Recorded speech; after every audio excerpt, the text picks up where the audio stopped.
Kami sungguh bersyukur dapat menikmati-Mu Tuhan, bersama-sama dengan keluarga seiman kami di tempat ini. Kami bersyukur untuk setiap pujian, penyembahan. Bersyukur Tuhan untuk kami boleh menyisihkan dan melihat bahwa apa yang kami sudah lakukan ini bukan semata-mata karena kebaikan kami. Kalau kami punya waktu, bukan karena semata-mata kami membeli dan membayar semua kasih karunia Tuhan. Tetapi karena kami begitu merindukan perlu, dan itu sebuah harga yang harus kami bayar sebagai orang yang tahu bahwa kami ditebus dengan cara yang mahal.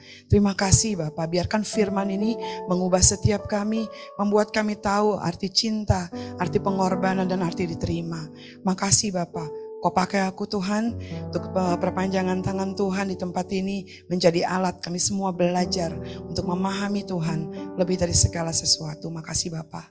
Kami bersyukur, dalam nama Yesus kami berdoa. Sama-sama kita katakan amin. Puji Tuhan. Silakan duduk Bapak Ibu Saudara.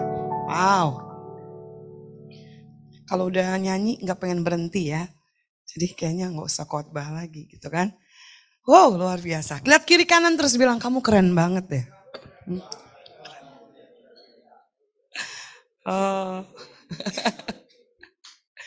Ya, bersyukur untuk tim Praise and Worship ya, untuk posisi worship.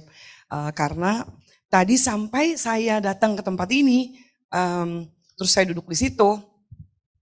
Saya nggak tahu kasih judul apa ya Bapak Ibu ya. Kadang-kadang walaupun penting nggak penting, tapi kalau pakai judul kayaknya menunjukkan sesuatu yang bisa di-summary gitu kira-kira ya. Ada acuannya. Tapi gara-gara kalian nyanyi dari tadi tuh ya, saya jadi punya judul yang membuat saya sangat membantu untuk tema hari ini. Yaitu saya akan dikasih tentang God's Purpose ya. God's Purpose di sini terus katanya dihubungkan dengan apa yang kita mau rayakan di Jumat Agung mendatang ya kan. Nah jadi tadi kalau judulnya God's Purpose kayaknya itu terlalu besar temanya, luas ya. Tapi gara-gara bersama-sama latihan sama mereka, saya dengerin mereka penyembahan lewat latihan tadi itu, akhirnya saya dapat judul yaitu Transforming Cross, tapi crossnya kita baca cinta yang mengubahkan. Ya, katakan asik. Ya, saudara tahu bahwa saat Yesus disalib, itu dia punya banyak sekali celah untuk disalib pada waktu itu. Apalagi di zaman itu memang hobi para istilahnya tentara Romawi atau orang-orang yang ada di sekitar Yesus adalah mencari celah dan kesalahan Yesus karena Yesus sudah terlalu populer. Jadi apa yang mereka dengar tentang Yesus rasanya itu seperti sudah mencuri perhatian masyarakat di tempat itu di zaman itu. Dan akhirnya apa yang Yesus lakukan selalu itu diincar untuk dicari kesalahannya. Dan memang benar akhirnya Yesus itu punya banyak alasan menderita dan menerima salib. Kenapa?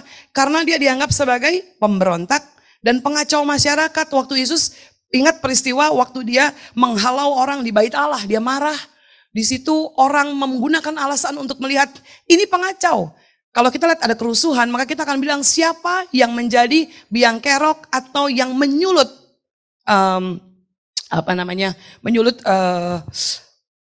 kerusuhan itu. Jadi waktu Yesus dibilang, oh ini orang yang sangat pemberontak, maka dia masuk kategori untuk disalib. Yang kedua, Yesus disalib karena dianggap dia menghujat Tuhan. Dia menghujat Allah. Dalam Markus 14:62-64 dikatakan, lihat tuh dia pede banget, itu penghujatan besar. Dan karena alasan yang kedua, itu sudah yakin pasti dia akan disalib. Lalu dia juga dituduh sebagai nabi palsu dan melawan hukum yang disepakati di zaman itu. Yesus menyembuhkan orang di hari Sabat. Yesus mencelikan mata orang buta. Yesus mengadakan mujizat-mujizat di hari di mana dikatakan itu adalah hari pemberhentian. Dan dia dianggap sebagai pelawan hukum di zaman itu dan menjadi nabi palsu. Sampai detik ini masyarakat atau bahkan beberapa aliran, bahkan aliran Islam yang saya tahu, ada beberapa aliran yang masih menunggu Mesias. Jadi artinya Yesus keberadaannya di masa itu dianggap sebagai nabi palsu yang halu. Kalau orang zaman sekarang bilang, halu menganggap dirinya Tuhan. Hal-hal seperti itu yang membuat dia akhirnya dijebloskan di dalam penjara, kemudian masuk dalam hukuman yang paling memalukan, yaitu hukuman salib. Karena hukuman salib adalah hukuman yang tertinggi di zaman itu dan itu yang memalukan. Gak ada lagi yang lebih tinggi dari itu di zaman itu. Tetapi hari ini kita mau belajar bahwa ternyata tujuan Tuhan disalib itu bukan sekedar untuk konsekuensi dari apa yang dia lakukan. Kalau orang bersalah kemudian menerima peradilan dan penghukuman, maka selayaknya. Kita tahu ya bahwa di Indonesia ini lagi gencar-gencarnya tiap orang melihat seperti mencari yang namanya keadilan, dari kasus Sambo sampai kasus David yang dipukul. Itu jadi kayak udah kayak udah mengalahkan berita yang ada, bahkan gagalnya Indonesia menjadi tuan rumah U20 aja itu kayaknya cuma lewat aja beberapa hari aja. Tapi ini semua diikuti sampai saya di Grab, saya di perjalanan manapun, mereka semuanya, apalagi yang waktu kasus Sambo itu menjadi headline di mana-mana, sampai mereka semua ikut menjadi pengamat. Jadi Indonesia biasa begitu ya, kayak main bola paling jago itu adalah orang yang memberi komentar atau komentator. Main bola bisa nggak? Nggak bisa. Saya aja bisa begini, salah itu salah gitu kan ya. Aduh bodoh banget sih, itu harusnya ke kiri, aduh kipernya salah. Saya waktu pertama kali saya pernah ke GBK, saya baru menyadari betapa gede banget itu gawang ya. Saya sampai, jangkauannya, makanya kenapa kiper rata-rata di atas 190. Kenapa mereka 2 meter? Karena jangkauannya itu akan memenuhi syarat. Kalau kayak saya udah gol kemana-mana kayaknya ya. Udah gitu lapangan, saya pikir lapangan bola dengan panjang lebar seperti itu gampang. Waktu benar-benar ada di lapangan rumput, saya rasanya kecil banget saudara. Ya, gede banget. Gimana caranya? Dan kita ngeliat TV sekotak, bener gak? Dan kita bisa mengomentari itu. Nah, hari ini kita mau belajar bahwa ternyata salib itu bukan sekedar bagi manusia di zaman itu konsekuensi dari orang yang bikin salah. Tetapi ternyata salib itu adalah alat perubahan. Salib membuktikan perubahan terjadi. Makanya waktu bilang cross, kalau orang di zaman itu menyatakan itu salib, maka orang yang memahami arti yang kita mau pelajari hari ini, mereka hanya akan menganggap apa? Salib adalah bagian dari cintanya Tuhan. Katakan amin. Wow. Yang pertama kita akan buktikan ini. Mengubah apa sih?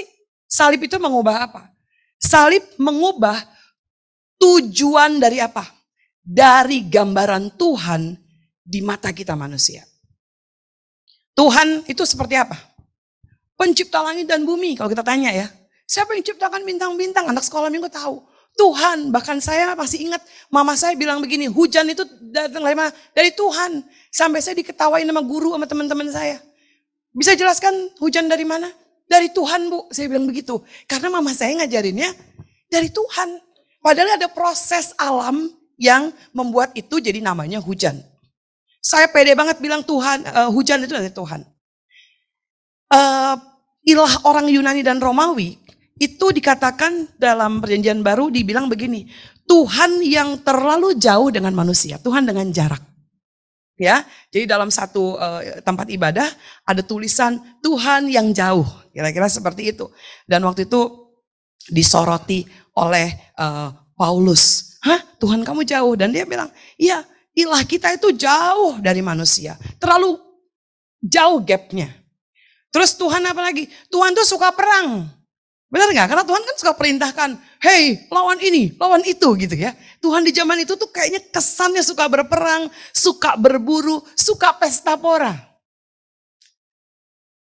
Kalau di zaman ilah Yunani Romawi, maka hal-hal pemahaman kita tentang Tuhan itu udah terlalu jauh. Kedua, menyebalkan. Karena apa? Otoriter, diktator. Tuhan yang tidak memahami penderitaan manusia. Tuhan yang hanya memilih ilah orang kafir itu seperti punya segmentasi dalam pernyataan diri antara Tuhan dengan manusia. Mereka bilang begini, Tuhan hanya pilih mereka yang cantik, kaya, sukses, bijaksana. Banyak dari kita terganggu ya dengan kesaksian orang yang bilang apa? Saya selama 10 tahun naik motor. Tapi tahun ini Tuhan memberkati saya dengan mobil. Emang kalau naik motor terus Tuhan gak berkati? Jadi artinya apa? Banyak orang mulai mengadakan atau menyatakan wajah, harga, dan keberadaan Tuhan lewat berkat-berkat yang sifatnya hanya sementara. Tuhan itu adalah, lihat tuh, saya diberkati, saya jadi cantik, saya jadi ngetop, follower saya banyak sekali. Nilai Tuhan itu jadi terlalu ya seperti itu. Sehingga manusianya juga berlomba-lomba ingin apa? Harus kaya supaya identik berkat dan diberkati Tuhan. Harus keren dong. Kalau bicara seolah-olah bijaksana gitu ya. Seolah-olah jadi kita menghadirkan Tuhan yang menurut versi kita. Dan banyak sekali pandangan Tuhan di masa-masa ini yang membuat kita jadi sulit memahami Tuhan. Tetapi lewat salib, perhatikan. Dikatakan dalam Ibrani 4 ayat 15, sebab imam besar yang kita punya bukanlah imam besar yang tidak dapat turut merasakan kelemahan-kelemahan kita. Sebaliknya sama dengan kita, ia telah dicobai hanya tidak berbuat dosa. 2 Korintus 5:19 dikatakan, sebab Tuhan mendamaikan dunia dengan dirinya oleh Kristus. Tuhan yang berinisiatif. Tuhan yang memprakarsai, mendamaikan manusia yang memberontak. Saudara, meredam pemberontakan itu sulit. Seperti meredam anak nangis aja, kita perlu cara-cara khusus. Gak bisa diam, diberitahu gak bisa begitu. Kita harus punya cara, anak ini sifatnya kayak gimana ya. Anak ini perempuan apalagi, anak ini kenapa dia sampai menangis. Banyak metodenya, banyak cara, banyak step. Gak bisa tiba-tiba nyebelin banget, ya udah kalau udah nangis gitu ya. Banyak orang tua apalagi ibu-ibu frustrasi kalau anaknya udah cranky banget, ya udah bodo amat gitu ya. Ada caranya. Tuhan berinisiatif mendamaikan, makanya biasanya bapak-bapak give up. Karena ibu-ibu biasanya jauh sedikit lebih sabar. Sedikit lebih sabar ya. Saya bukan terlalu sabar tipe ibu ya. Betul Nenat ya? Tapi sedikit lebih sabar untuk apa? Untuk meredam. Nah, mendamaikan. Saudara, waktu saya membaca beberapa bagian cara Tuhan mendekati manusia ya dengan posisi dia sebagai Tuhan, saya baru menyadari bahwa salib yang pertama, dia mengubah gambaran tentang Tuhan yang seperti tadi udah saya beritakan, atau gambaran Tuhan yang ada pada pikiran kita. Berapa tahun kita ikut Tuhan atau kita percaya pada kekristenan? Berapa tahun? Berapa tahun itu juga gambaran Tuhan melekat di hidup kita. Sehingga waktu kita bicara sama orang, kita akan bilang Tuhan versi kita. Betul kan? Tuhan itu sabar, udah penderitaan cuma sementara. Banyak orang seperti itu, iya betul. Tetapi proses menuju kemenangan setiap orang berbeda-beda. Kita akan gambarkan, Tuhan itu gak pelit kok. Tapi bagi mereka yang mungkin punya problem yang sangat sulit tentang finansial, mereka akan bilang, enggak, Tuhan itu pelit. Kalau saya bilang Tuhan itu seperti Bapa, dia tuh sayang sama kita. Mereka yang broken home akan bilang, Bapak saya jahat. Mukulin ibu saya. Gambaran Tuhan itu jadi betul-betul beragam dan tidak bisa dipastikan. Banyak manusia mengikut Tuhan karena memahami siapa pribadi Tuhan itu sendiri. Tetapi salib yang membawa kita pada pemahaman bahwa gambaran Tuhan yang beragam tadi karena masa lalu, karena trauma atau apapun yang boleh saja terjadi dan gak bisa kita hindari. Ternyata salib membuat apa? Membuat satu gambaran yang luar biasa. Tuhan sang hakim. Saudara sepakat gak dia hakim? Dia akan mengadili. Ternyata sang hakim itu diubah menjadi terdakwa. Cinta yang mengubah sang hakim jadi terdakwa. Saudara pernah tahu kalau dalam persidangan hakim yang memimpin, dia yang harusnya ketok palu untuk menyatakan kesalahan dan hukuman atau vonis yang harus diterima oleh terdakwa, tetapi pindah kursi. Dia yang harusnya menjadi hakim, dia pindah menjadi terdakwa. Saudara pernah bayangkan bagaimana itu stepnya? Bagaimana masuk di pikiran manusia yang begitu sempit? Dia yang harusnya menyatakan sesuatu, maka dia yang menjadi terdakwa. Dia sang pembawa keadilan, jadi sang pembawa damai. Jadi kalau orang lagi ribut, ya udahlah damai aja. Banyak istilah begitu ya. Ini mau terus nggak ditulisin nggak kasusnya nih? Enggak ada, damai aja. Banyak dari kita udah nggak bisa damai, bahkan itu peristiwa pemukulan saya tahu waktu anak kita kalau di posisi orang kita bisa ya untuk sulit untuk mengambil keputusan seperti itu.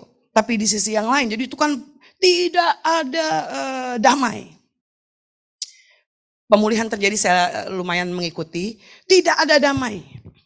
Tapi di satu momen saya pernah mendengar kesaksian dari seorang ibu yang mengampuni pembunuh anaknya.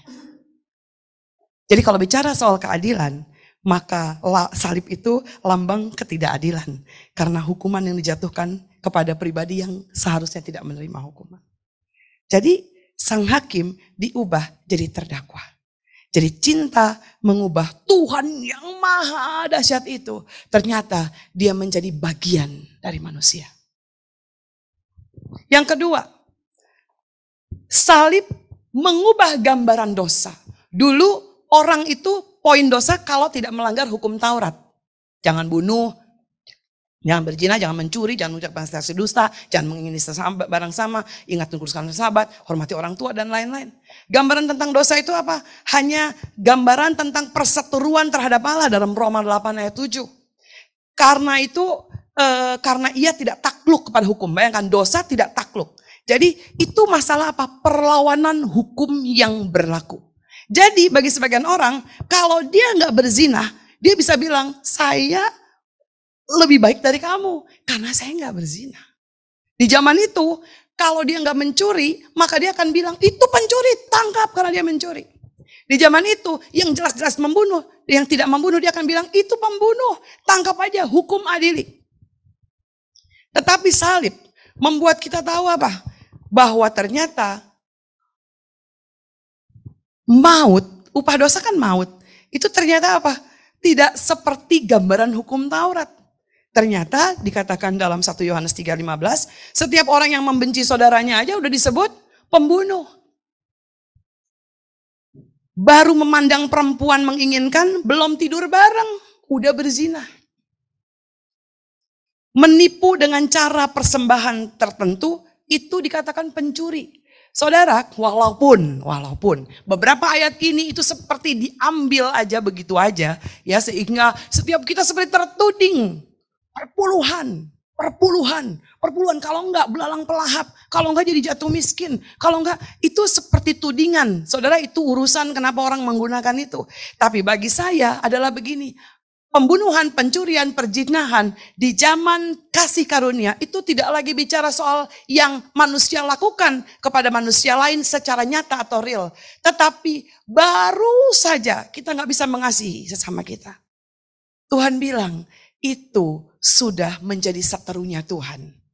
Dan salib atau cintanya Tuhan tahu bahwa maut yang sedemikian itu dia ubah jadi hidup yang kekal. Yang pertama, kalau Allah, gambaran Allah yang baru adalah sebagai terdakwa. Maka kita seperti sesuatu yang betul-betul, ini saya. Kata dia, enggak, ambil saya tuker aja. Makanya banyak orang bilang apa? Cintanya Tuhan itu bodoh banget. Tapi ini gak cukup buat manusia untuk memahami apa purpose Tuhan. Makanya kenapa dosa diperkenalkan. Dan akhirnya apa? Dikatakan dosa itu maut. Dosa itu maut. Udah gak ada ujungnya maut. Apalagi sih? Gak ada. Tetapi dibilang apa? Dosa dikatakan apa? Dikatakan dalam Roma 8 ayat 7. Keinginan perseteruan. Itu dibilang apa? Hukum Allah tidak mungkin baginya. Jadi hal ini tidak mungkin baginya. Digambarkan sesuatu yang tadinya sifatnya maut dan tidak pernah bisa untuk mengalami pembaharuan atau penebusan dengan kasih dan cintanya Tuhan diubah menjadi apa? Menjadi hidup yang kekal. Makanya dia memberikan anaknya yang tunggal jadi hidup yang kekal. Waktu saya bilang itu cara salib itu mengubah banyak peristiwa dan banyak cara berpikir yang akhirnya nggak bisa dimengerti dan dipahami oleh akal manusia biasa. Kenapa? Kenapa bisa hakim jadi terdakwa? Kenapa bisa dosa yang menghasilkan maut bisa diubah menjadi kehidupan yang kekal? Karena salib sekali lagi. Jadi tujuan Tuhan kalau kita nyanyi misalnya, karena salibmu ku hidup, karena salibmu ku menang. Banyak orang Kristen hanya terlena sampai apa? Sampai begitu aja, oh udah diampuni dosanya. Oh udah menang. Gak sampai di situ saudara. Ada pribadi yang menggantikan kamu. Ada pribadi yang tukeran tempat sama kita. Dan kalau kita nggak pahami ini, maka kita malas beritakan hal-hal baik kepada orang lain. Kenapa? Karena kita hanya sekedar apa? Ya udah yang penting menang. Yang penting ya udah. Karena salibmu udah kita alami semua. Berkat Tuhan, yang penting berkat Tuhan. Saya bilang, kami kan baru dapat anak anjing nih ceritanya ya. Anak anjing jenis pug. Ya. Itu anak saya kan anjing saya mati. Tipe Shih Tzu. Udah di umur 14-an ya, udah umur ya. Itu meninggal di tanggal 6 Desember. Sampai hafal banget ya. Karena kita nangis semuanya ya. Habis bertahun-tahun sama kita kan. Belasan tahun. Anak saya yang dari takut. Adiknya Nenek tuh yang kecil. Dari takut anjing sampai dia tuh benar-benar bisa pulih. Gara-gara si anjing ini kita kasih nama Bom-Bom. Ya, udah meninggal nih ceritanya. Udah mati. Perlu waktu dari Desember sampai bulan Maret kemarin, tiba-tiba teman saya bilang gini, lo mau gak anak anjing buat si Arcel? Ya anak saya yang kecil. Anak anjing apa? Pak katanya. Mana lihat fotonya? Lihat fotonya. Oh hitam, lucu ya. Karena saya dari dulu pengen anjing warna hitam ya. Kalau saudara gak suka ya maaf gitu kan. Pokoknya gue demen Pak warna hitam. Jadi gini, saya suka anjing warna hitam. Anak saya yang kecil dia mau anjing yang gak ada bulu. Jadi Pak ini kan jadi seolah jadi jawaban kita dong ya kan. Terus saya nanya ke teman saya, dia dapat dari mana? Ada temen gue dia emang breeder banget, jual beli gini-gini. Dulu tuh harga Pak dia karena dia turunan juara kan champion nih. Ini turunan yang keempat ya kan. Jadi ibunya udah melahirkan 4 kali dan udah gak boleh lagi. Jadi udah steril, udah gak bisa. Ini turunan yang keempat. Terus saya bilang, wih berapa tuh harganya kalau turunan champion? Saya bilang gitu. Terus dia bilang gini. Biasanya dulu sebelum pandemi dia jual bisa sampai belasan juta. Tapi karena pandemi gue ambil yang betina. Lu kalau mau ambil, iya gue pengen yang jantan. Aku bilang gitu. Gue udah ambil yang betina, Pak juga, hitam juga. Kita kakak adikan nih kata teman saya. Gue ambilnya 6 juta katanya gitu. 6 juta ya. Saya mikir juga ya 6 juta. Oke. Tiba-tiba dia bilang gini, tapi lu gak usah khawatir katanya. Kenapa? Udah katanya lu ganti aja pengasuhnya 200.000. Hah? Kenapa bisa begitu? Karena dia cacat. Dia gak sumbing tapi gak ada langit-langit. Dan dari semua turunan 4 kali melahirkan, ini doang yang reject lah istilahnya. Yang cacat. Serius? Iya, kan itu dipisahin dari susu ibunya. Jadi kan selalu dikasih ya pipet gitu kan. Nah si ibu-ibu ini lo kasih aja. Dia kasih angka lagi, 200.000 berapa? 200.000. Memang belum belum di stambum katanya. Ya udah gak apa-apa juga. Berarti kita masih bisa pilih nama malahan kan gitu. Gak apa-apa juga, aku juga gak mau ikutin apa-apa. Cuman ya udah mau. Ya mau dong. Pak 6 juta jadi 200.000. Terus, tapi ntar minumnya bermasalah nggak? Enggak, cuman minumnya nggak bisa dari bowl. Jadi dia harus kayak ada pipet disedot. Jadi kalau makan memang dia berisik. Kenapa? Karena kan kadang-kadang bisa nyelip. Jadi dia balikin lagi ke tenggorok, ke saluran makanan dia gitu kan. Karena naik ke hidung. Tapi oke, dan sampai waktu kita ambil pertama kali, anjing ini bener-bener, aduh lucu jadi bikin warm deh. Tiba-tiba Nenat beliin baju ya kan. Mamanya gak pernah beliin baju, anjing beliin baju ya.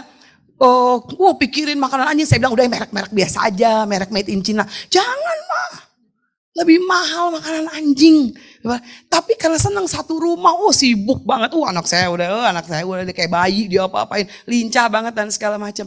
Terus anak saya celoteh gini, mama inget, mama suka mikir gak sih kehidupan mama kayak apa? Yang reject dikasih ke mama, katanya gitu ya. Jadi saya kan ceritanya suka banyak nampungin orang-orang yang keterbuang istilahnya. Sampai anjing aja yang reject yang Tuhan kasih. Tapi istilahnya itu jadi jawaban karena kita emang pengen anjing. Kita pengen kriterianya masuk, yaitu. Jadi bayangkan, nih, kalau misalnya, kalau sekedar maut, ya, lalu Tuhan gantikan hidup yang kekal, itu seperti gini. Ini anak anjing kan gak ada harganya, saudara. Ya ampun, gak ada harganya. Malah ya udahlah mau mati, mau apa ya udah deh. Tapi waktu ada orang yang adopt dia, itu seperti memindahkan dia ke kehidupan yang lain. Harga dirinya naik. Dosa yang ujungnya maut karena salib berubah menjadi janji yang menjamin hidup yang kekal. Itu nggak masuk, saudara. Tetapi itulah cara Tuhan membuktikan bahwa dia sangat serius dengan saya dan saudara. Dan yang ketiga, yang luar biasanya, Tuhan mengubah pandangan tentang apa? Tentang kita, tentang manusia. Saudara tahu dalam Kejadian 6 ayat 6 ada ayat bilang begini, aduh ini sedih banget. Maka menyesallah Tuhan.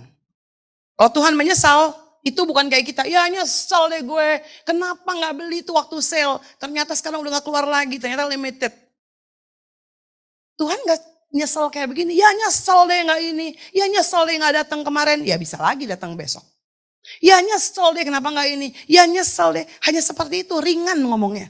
Tetapi waktu Tuhan menyesal menciptakan manusia, saudara bisa bayangkan? Itu kayak gimana ya? Kayak gak ada lagi mau poin balik lagi, gak ada.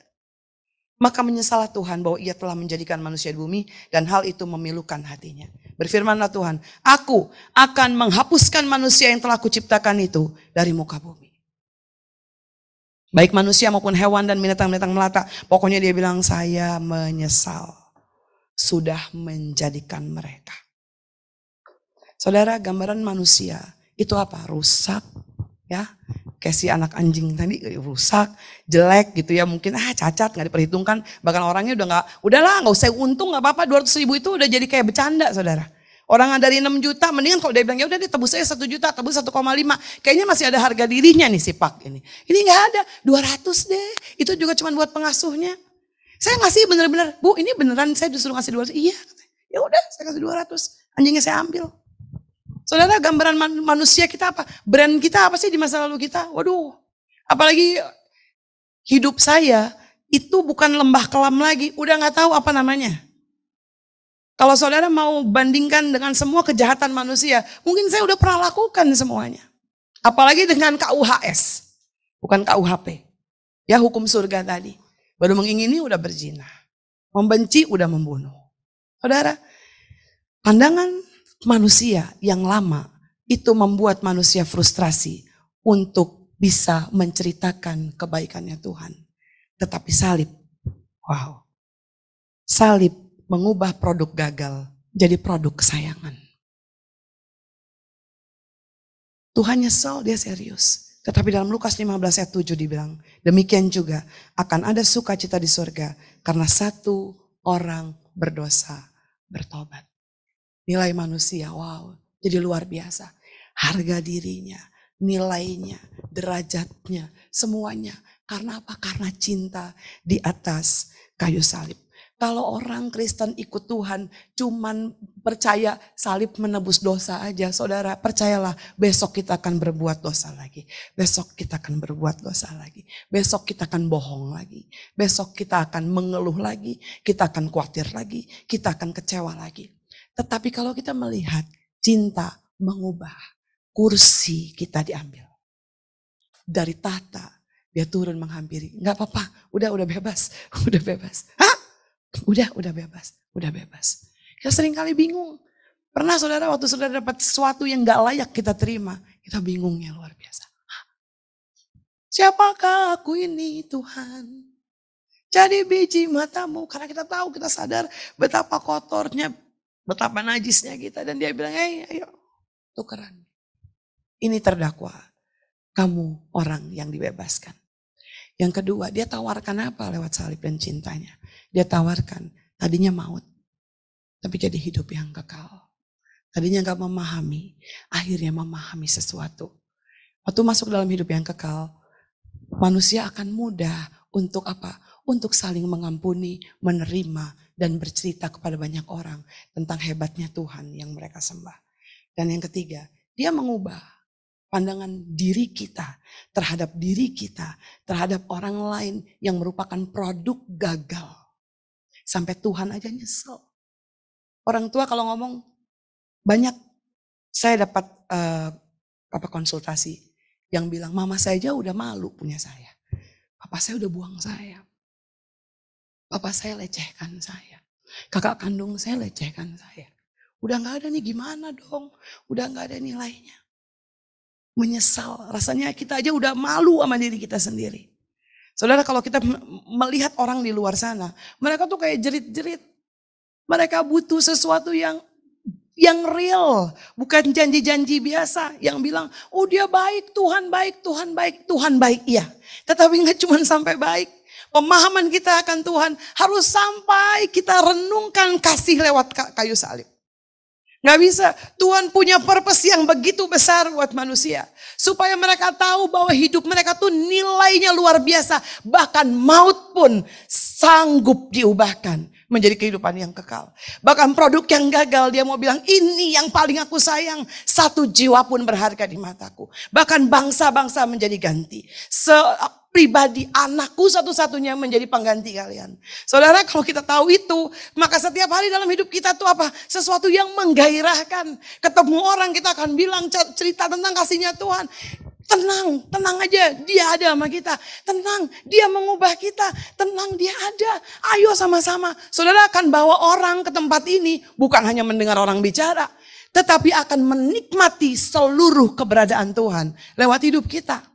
Wow, itu luar biasa. Tadi ngobrol bentar sama ibu ya. Dia bilang dulunya muslim. Untuk pergi ke tempat lain, dia jadi berkat untuk orang yang lain. Saudara, saya bilang sama anak saya, ini kadang-kadang agama membuat orang pusing. Agama membuat orang jadi punya batasan-batasan. Ya, aduh. Tapi Yesus gak bawa agama. Yesus bawa salib dan cinta di atas kayu salib. Sehingga dia mampu menembus sesuatu yang tidak mungkin. Dia mampu mengubah hidupnya, mengosongkan dirinya dan pindah tahta. Dari hakim yang menghakimi menjadi terdakwa yang dihukum dan dipermalukan. Dosa yang menakutkan dia ubah menjadi janji kehidupan yang kekal. Dan yang luar biasanya, kita produk gagal yang pernah disesali bahkan dia pernah memusnahkan. Tapi apa? Di satu bagian dia bilang apa? Sukacita sorga.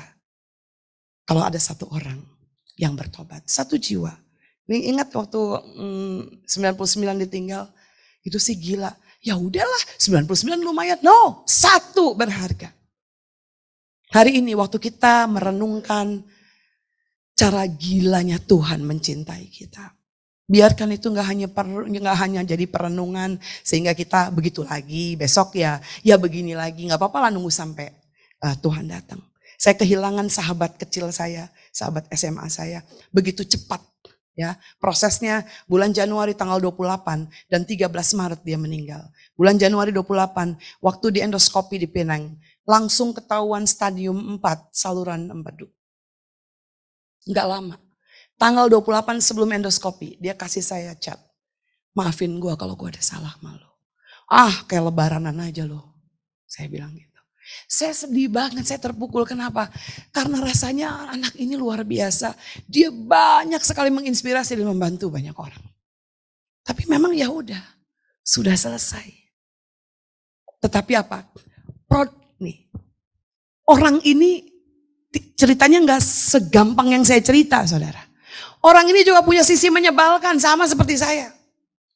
Tetapi waktu dia pulang, semua orang tuh seperti tidak lagi melihat dia sebagai produk gagal. Sebagai orang yang menyebalkan. Saya rindu sih waktu saya menutup mata selesai hidup saya. Maka Tuhan akan bilang, kamu Sabas, kamu masuk.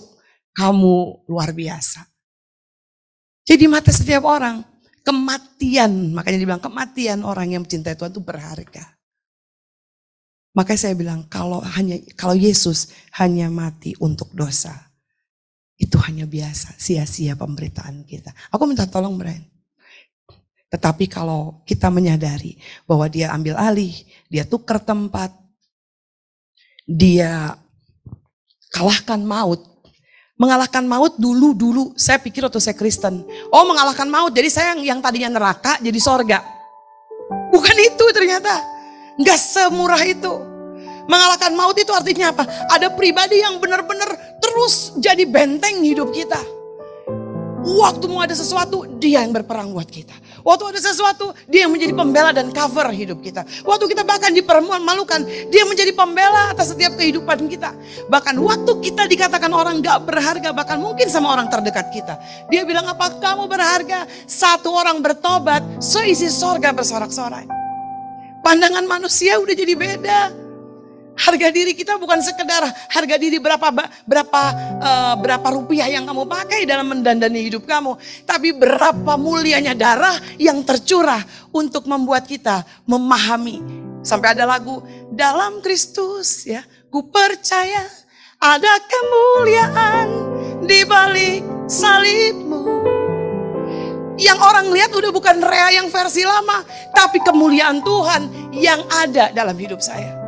Kalau saya bercerita tentang hidup saya, nggak ada yang mau dengar. Tapi waktu saya bilang, ini cara Tuhan mengubah hidup saya. Mereka semua akan penasaran, siapa Tuhan yang kamu sembah? Di mana kami bisa menemukan Mesias? Di mana kami bisa menemukan mereka yang disebut, dia yang disebut Juru Selamat? Tempat ini harus menjadi tempat di mana orang bisa menemukan jawaban tentang banyak kebenaran. Salib udah jadi murahan, sekedar sampai di kalung, sekedar sampai pajangan rumah. Tapi lupa bahwa di balik salib ada pribadi yang menggantikan kita, si penjahat. Ada pribadi yang mau bertarung dengan maut setiap hari dalam hidup mereka. Dan ada pribadi yang membuat saya menjadi produk kesayangan, produk unggulan. Itu tujuan Tuhan. Mengapa dia mau mengambil salib dan membiarkan pandangan dunia berkata bahwa dia layak untuk disalib. Tapi bagi kita, kita tahu sesungguhnya kitalah sebagai satu-satunya alasan mengapa dia menyatakan cintanya. Orang yang memahami ini, hidupnya akan seperti tagline itu, selalu ingin berbagi dengan orang. Selalu ingin cerita tentang kebaikan Tuhan. Selalu punya ruang buat orang lain.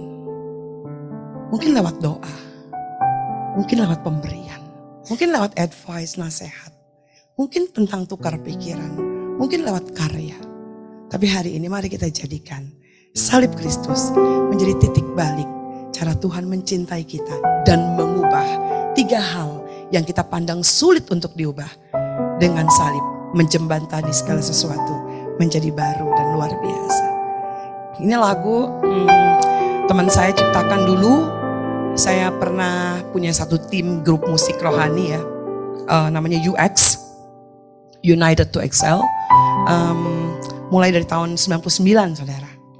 Kita keliling ke pedalaman kemana-mana. Cuman buat apa? Cuman buat cerita cara Tuhan mencintai kita.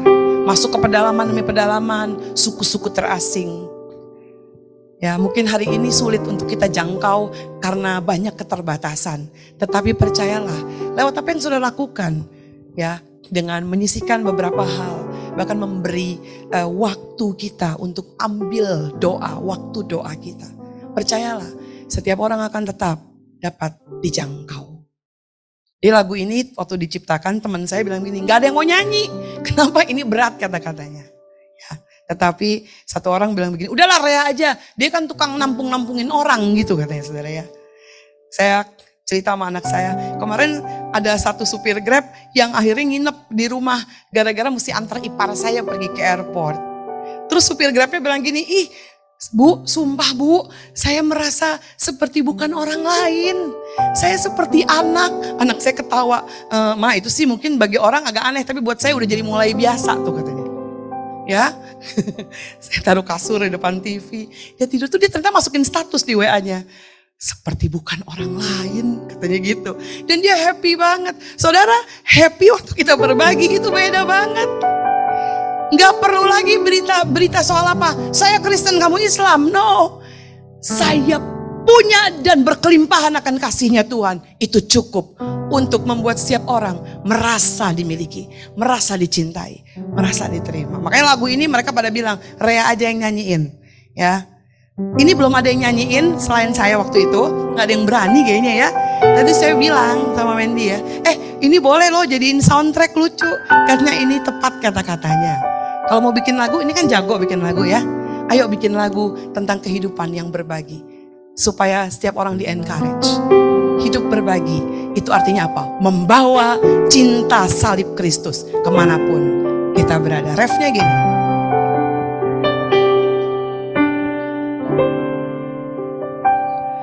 Memulihkan hati yang terluka, menjadi rumah bagi mereka yang lelah, membagi hidup dan milik kita bersama.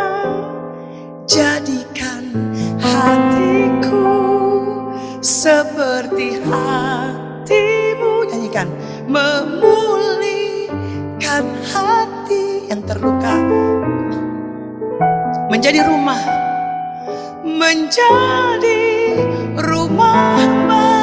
bagi mereka yang lelah, membagi hidup dan milik kita bersama.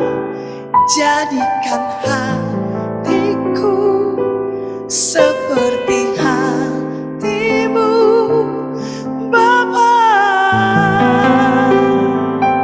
seperti hatimu, Bapa. Amin. Transforming cross, perubahan yang diberikan oleh salib cuman satu.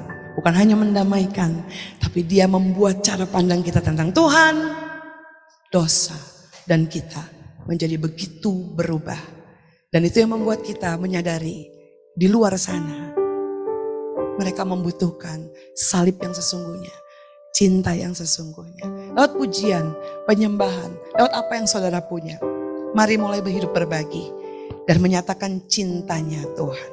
Orang yang ditebus, maka dia akan dengan penuh kebebasan menceritakan kebaikan Tuhan tanpa takut dicap ini dan itu. Saya challenge saudara, minggu depan saudara sudah mulai punya banyak daftar orang-orang yang saudara doakan. Orang-orang yang saudara mau kunjungi. Saya suka banget lagi puasa. Kenapa? Karena dari situ banyak sekali cara untuk kita bisa menjadikan mereka target untuk menikmati kerajaan surga di bumi. Bahkan sampai Tuhan datang. Kita tundukkan kepala berdoa. Kami bersyukur Tuhan. Kami melihat bahwa salib dengan cara yang berbeda. Kami melihat cara Tuhan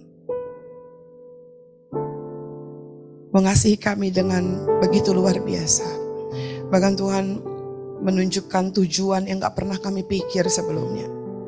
Kalau kami berpikir puluhan tahun, belasan tahun kami jadi pengikut Kristus, yang kami tahu Engkau mati buat dosa kami. Ternyata enggak seperti itu aja. Tapi Tuhan mati untuk menukar tempat. Tuhan mati untuk memberikan kehidupan yang kekal. Dan Tuhan mati, bangkit. Untuk mengubah penyesalanmu menjadi sesuatu sehingga kami dinamai produk yang disayang. Produk yang mulia, produk yang berharga. Terima kasih Tuhan.